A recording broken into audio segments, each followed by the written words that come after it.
World. All right. Happy Tuesday, everybody. Welcome to Survive to Thrive.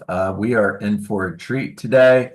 We are going to spotlight Matthew Kemps, an absolute rock star who is going to talk to us about working expired listings through reaching out to the listing agent versus calling homeowners.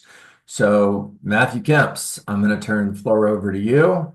You've got to let's take this to 9:20, somewhere between 9:20 and 9:25. My hallucination is we're going to have some questions, and I want to make sure that we're allowing enough time for everybody to ask questions. So you got the floor, my friend. Yeah, I was thinking just go through the role play call with you first, Okay, and then people are going to have plenty of questions and go from there. let's go, man. Okay, ring ring. Hello. John, this is Matthew comes over EXP. How are you doing? I'm good. How are you? I'm doing fantastic. I just saw your listing 123 Main Street came off the market. What are your plans with that? Hmm. Uh, I'm not going to relist it. Got it. Well, funny enough, we've actually built in a system where I love partnering with agents and make sure you get paid on that property. You're probably wondering, how is that even possible? So basically, what we do is we reach out to you directly. We do not call the seller. We build trust with you and say, hey, I want to provide you a 25% referral fee for you to provide me the seller's contact information and we list the property. Again, it's going to be more of a partnership with you directly. How does that sound to you? Interesting. Nobody's ever asked me, nobody's ever talked about this before. So you're going to give me a referral fee for the seller's contact information. Is there anything else I need to do? There's nothing else you're going to need to do except sign the referral agreement I forward over to you. Send over the referral agreement. Sounds great. I'm going to send you a DocuSign right now. And then once I send that DocuSign, I'm going to ask that you fill in the rest of the fields with the contact information of the seller. And then from there, I'm going to reach out direct to them. Nothing you need to do on your end. And I'll make sure you're still spotlighted with the relationship you had with them in the past. Okay, that sounds simple. Fantastic. I'm going to send it over to you now, and I'll keep you updated through the process. Okay. Matthew, I know you're going to talk about this, so I'm not going to ask you what happens if they have an objection or they say Yep. no. I just want more of you, less of me. So you've got the floor.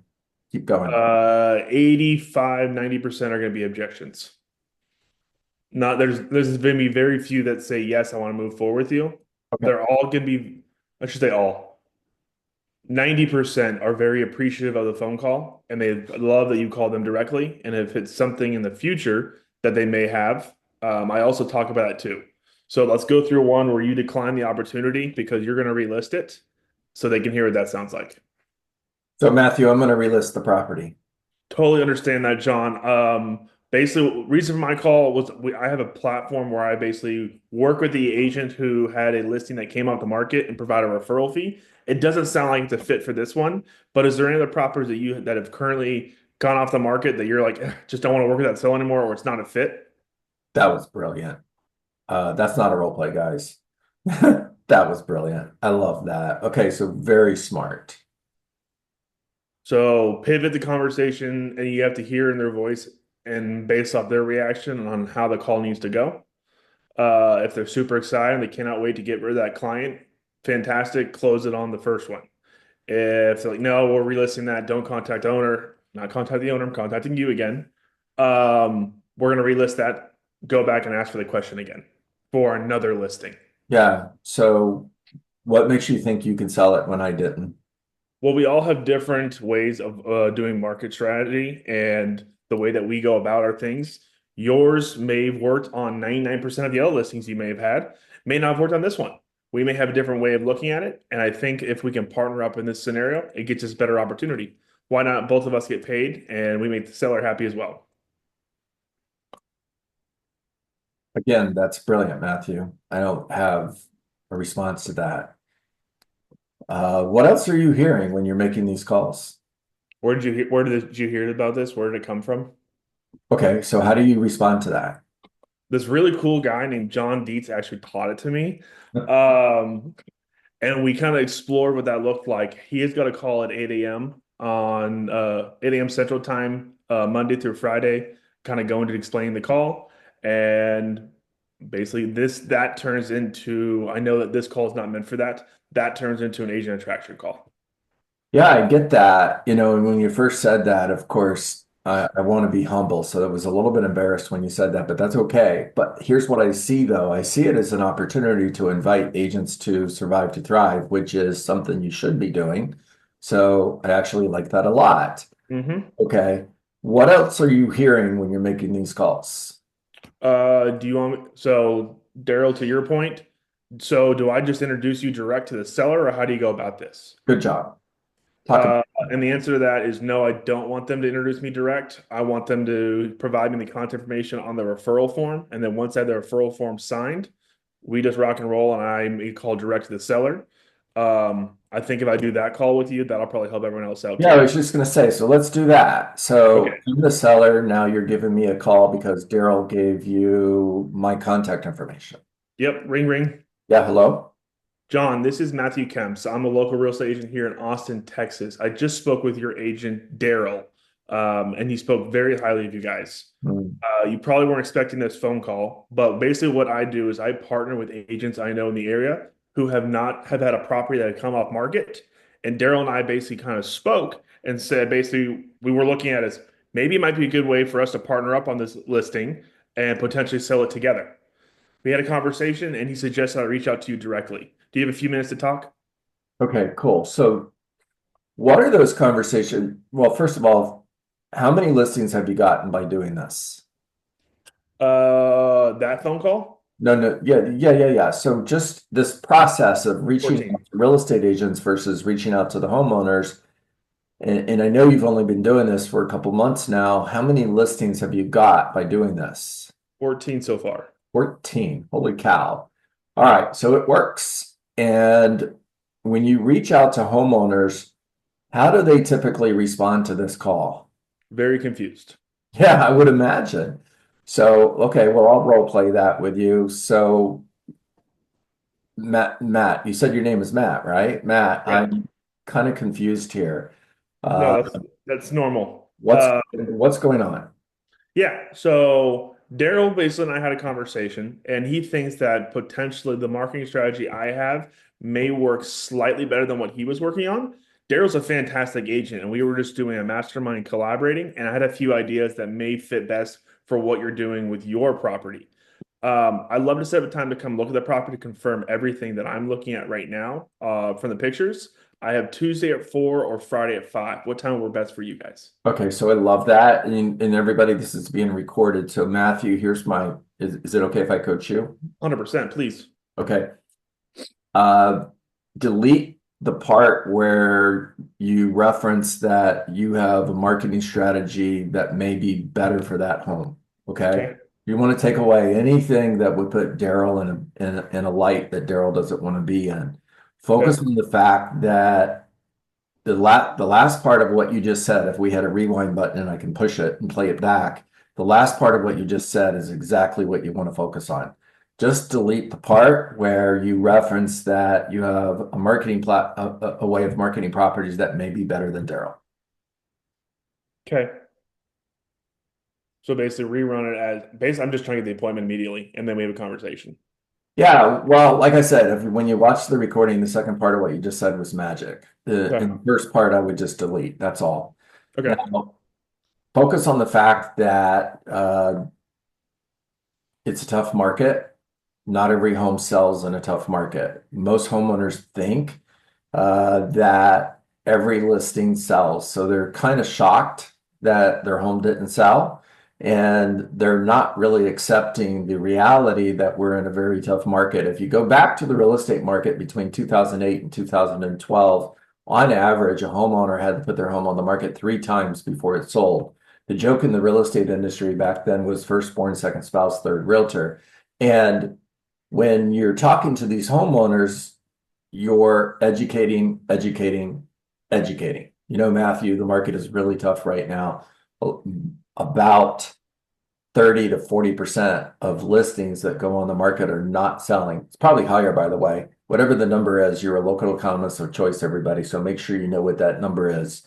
40% of the homes that are going in the market are not selling. So this is pretty common. And sometimes it just takes a new approach, slightly different strategy in order to get the home sold. And I'd love to get together and show you what we would do in order to get your home sold. By the way, go to motivation. At any point in this conversation, Matthew, do you go to motivation? Okay, talk to me about that. Um, yes and no. The phone calls with the seller are not long. They're maybe 30 seconds to a minute. All right, so if I'm hesitating on getting you the appointment, Hmm. uh, could you ask me, by the way, if your home would have sold, where were you moving to? Yeah. So it would have been Daryl mentioned you were moving out of state. Okay, good. Keep going. Yeah, that's true. I am. What's motivating you to move to Florida? Yeah, so I got a new job in Tampa Okay. and need to get there in order to start that new job. Got it. And then when does that new job start? Yes, that was the question I was looking for. Perfect. So it starts in August. Got to be Okay. in Florida by the end of July. Okay. So we got to be in Florida by end of July, which means we need your house under contract by the beginning of July, end of June. Does that sound Yeah, right to you? yeah, sounds right. Okay. So from that time frame, we're gonna have March, we're gonna have April, May, June. We're gonna have basically 2.5 months to get your house under contract, which is gonna be 75 days. Yeah. I have today at 4 o'clock or tomorrow at 5 to walk you through that entire process. What time will work best for you? Okay. Yeah, you got the appointment. Okay. Matthew, what else would you like to share? What haven't we talked about so far? Updating the agent through the process. Okay, talk about that. Basically it's all the stages. Hey, we had the listing appointment today. Okay. Hey, we signed a listing agreement. Okay. Hey, we're on the market. Okay. Hey, we received offers. Hey, we're under contract. What if they hate the prior agent? I would say half of them do hate the prior agent, and you just have to know when to leverage the love they have with the agent or focus on getting the listing directly. Right. So one of the ways you can find out how they feel about the previous agent is, in my experience, when a home doesn't sell, it usually happens for a home doesn't sell for one of three reasons: price, presentation, or marketing. Just out of curiosity, why do you believe your home didn't sell? Now, if they go to marketing and they start talking about how much they don't like the previous agent, you're going to find out how they feel about the agent simply by asking that question. Yep, agreed. So let's go to gallery view. Guys, if you have questions, put your digital hand up. I expect there's going to be, don't let me down, make me look bad by nobody asking me questions now. I expect we're going to have a lot of questions here, and I'm just going to knock them out one at a time as they come up. So good. You guys are not disappointing me. Uh, Hawk, you're up first. Russell, you're on deck. You mentioned you don't have them connect you with the owner. Why is that? Going back to the portion, if they don't like that agent, I don't want that to be a communication holdup. Hmm, good point. Good point. Russell, you're up. Hey, Matthew, bravo. Curious, in the listing of appointment, if they talk about they really don't like the other agent, um, how do you handle that? Acknowledge and move on. But you're still you're because John, you said something about direct a while ago, and I just wanted to clarify. You're always going to include the agent because you reached out to him and that was your promise or your offering. Explain what you mean. Okay, so if you go in there and they say, I don't like Daryl and I'm not ever working with Daryl again, how do you proceed? I totally understand that you may not want to proceed with Daryl. I see that the home didn't sell for one of three reasons: price, market, condition. What do you think it was? Have the conversation, run the 14-point listing presentation. And then you just take it from there and then you compensate Daryl on the back end. Yep. Okay, Daryl's because for me to get the contact information from Daryl, I would have already had a referral agreement signed with all the contact information. yeah. Okay, perfect. Guys, there's a really good question answered here in the chat. Daryl asked, out of the 14 listings that you took, how many of them were upset with the previous agent? Matt answered 5. Good to know. Kevin, you're up. Um, have you asked the agents if they have had any, previous leads, any signed calls, any online leads that you can follow up on them as well, basically to leverage that as well or not? Great Yeah, question. that's how I just got the last one under contract. I had them take it before the listing went down because this was when I called for if you're going to do reverse prospecting and you can call them before it expires. You have them do basically highlight all the reverse prospecting and send you the Excel spreadsheet so that before you even go on market, you have a list of agents to send the property to via email and make the phone calls to. And then for online leads, they're most likely not going to give me the buyer leads they got because they're going to work those directly, even if they don't go to the property. But the reverse prospecting has been the best help. I love this. Wow. So Matthew, I'm going to jump in here just for a second. So Charmaine, where are you at? There you are. Charmaine and I were just talking about this the other day. So you are reaching out to real estate agents who have listings that are on the market like 150 days plus, but they haven't expired yet. I set the criteria at 150 because majority of agents, Jacqueline, correct me if I'm wrong here, but I feel like most agents put a 6-month listing agreement. Yeah, I love this. What's that conversation sound like? Ring, ring. Yeah, hello. Hey, John, Matt Kemp's over at EXP. I saw your listing at 120 Main Street, been on market for about 150 days. Yeah, What's the why do you, what's going on with that listing? that's a great question. That's a great question. What's going on with the listing? Perfect. Uh, they're just not listening to me, Matt. I've told them they need to reduce the price. They won't listen to me. It's going to come off the market. Well, curiosity. And I 100% want to respect the boundaries here. Would you be interested in a 25% referral for that property? Basically, what we do is I would then list it. It sounds like there's a communication gap going on. You still get paid on the property. You have no responsibility any longer. And all I would ask for is the contact information for them directly. And I'll reach out directly to them with your okay. Love that. I love that. Now, Matt, are you getting them to send you permission to contact the seller in writing when you do that, or is it a conversation? I probably should, but I Yeah, haven't. get it in writing. Yeah. Get it in writing. All right. Technically we text back and forth. I know text is not actual legal writing, but like I'm texting back with the agent too and asking questions if Yeah. it's still on the market. Right. And when I say in writing, everybody, I just mean an email or a text message. Hey, Matt, please reach out to so-and-so. That's all you need.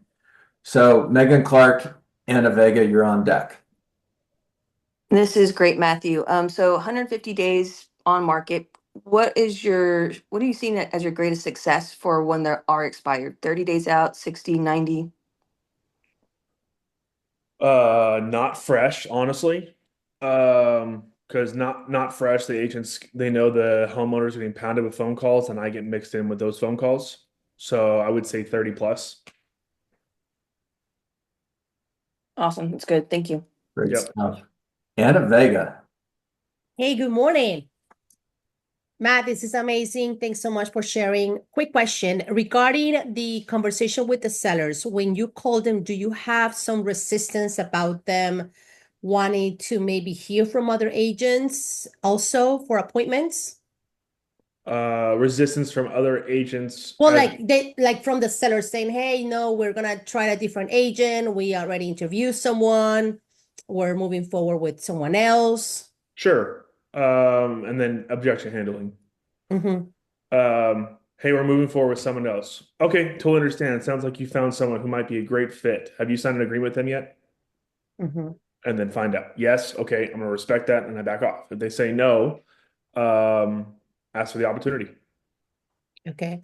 And if they don't like their previous agent very much, do you find resistance when you call in saying that you want to partner with the previous agent? Yes, a little bit, and I have to sometimes pivot the phone call. Gotcha. Where I basically explain the partnership as in they reached out to me directly as a local market expert for that area and have success in that area. Got it. And then basically say, sorry, Daryl, we keep bringing your name up as the example, but I'm going to keep using Daryl. Uh, Daryl said that he knew that I was the market expert for Georgetown, Texas. And it sounds like what was going on there may not have been working. So price, market, and condition could have been one of the main three things. I have a strategy that has worked and I have proven record from it. I got Thursday at 4, Friday at 5. What time would best for you guys for me to come by and look at the house? Gotcha.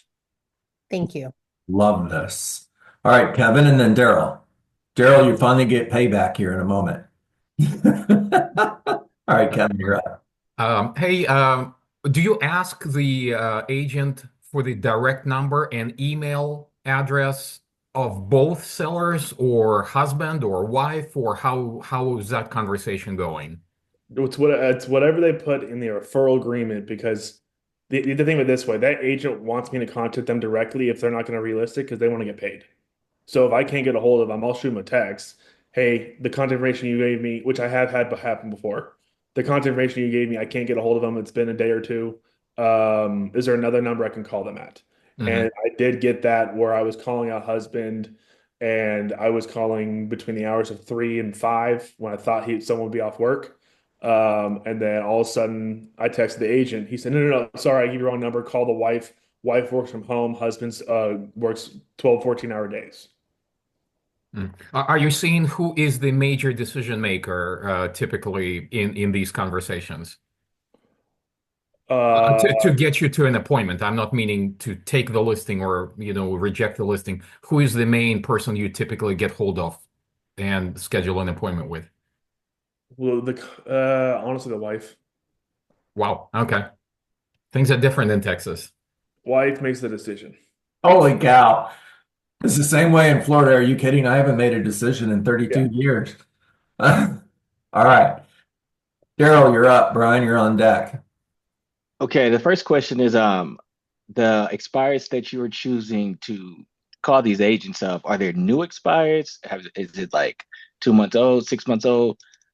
So the way that I go through it, I focus on the areas I know that I'm local market expert on typically.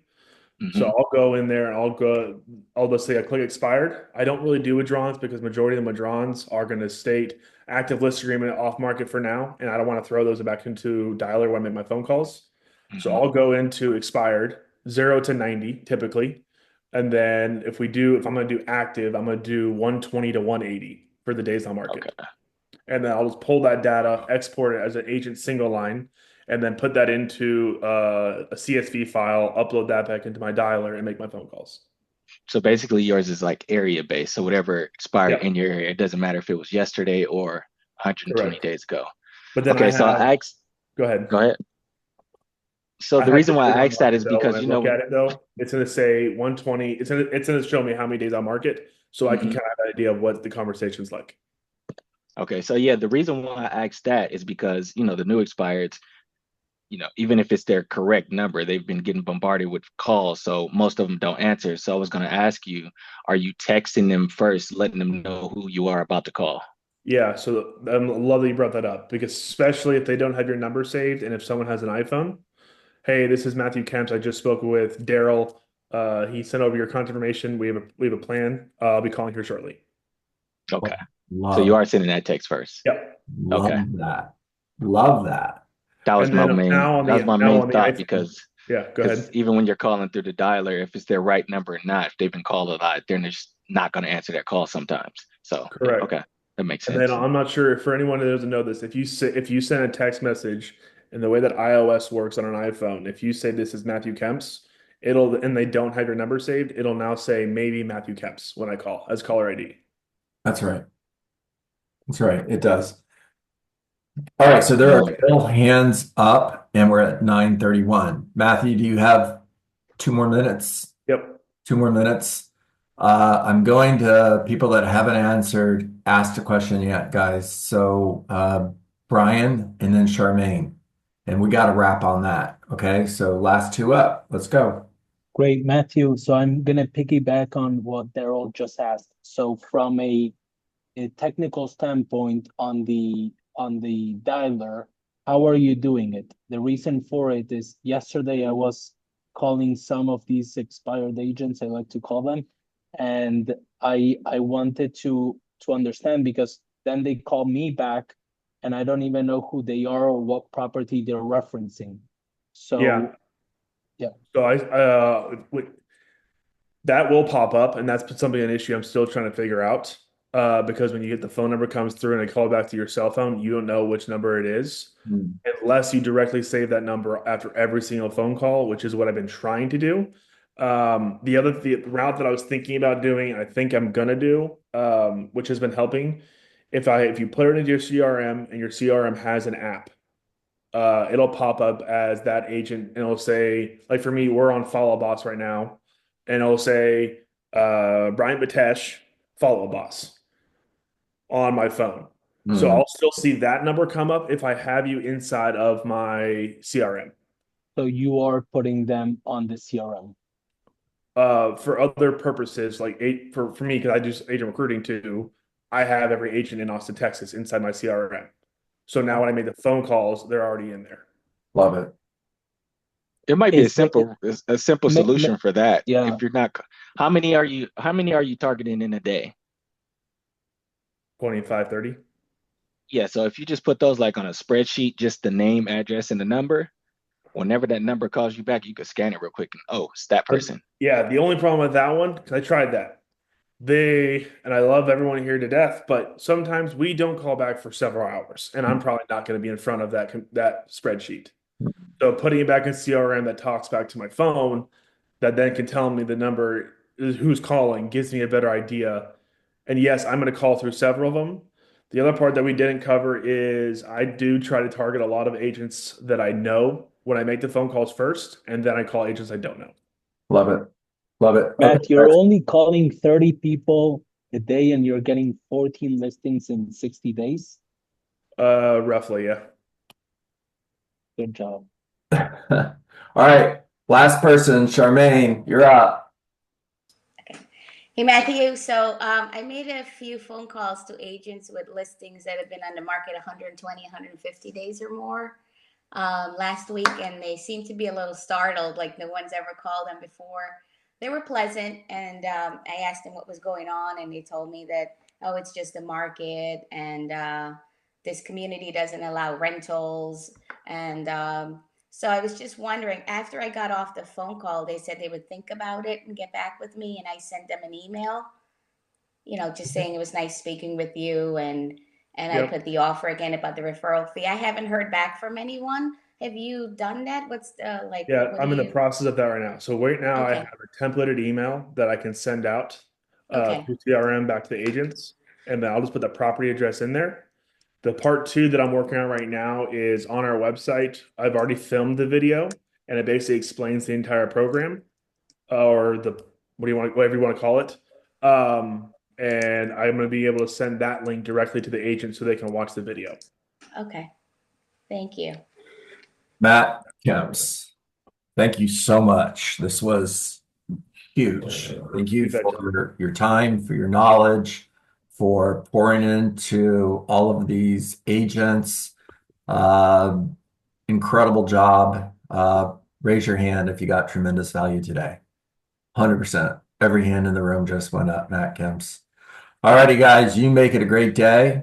I will see everybody tomorrow morning at 9 a.m. Remember, invite your friends, grow the group, and go make it a great day. Bye for now. Bye, y'all. Thanks, John. Thank you. Thanks, Matthew. All right.